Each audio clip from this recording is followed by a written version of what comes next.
सध्याच्या राजकीय परिस्थितीवर रितेश दुःखी आहे। विलासरावांच्या आठवणीत रितेश ढसाढसा रडलाय।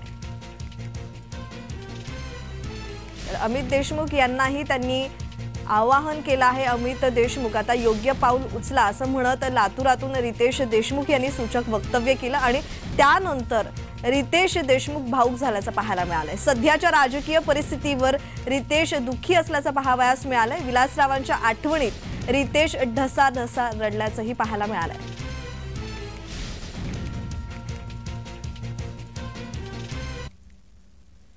तर लातूरात भाषणादरम्यान काय घडलंय पाहूयात। आज साहेबांना जाऊन जवळपास 12 वर्ष झाली।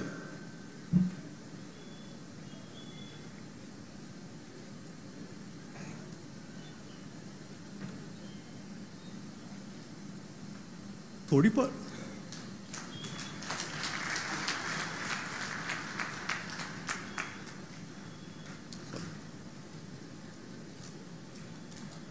उणीव नेहमीच भासते।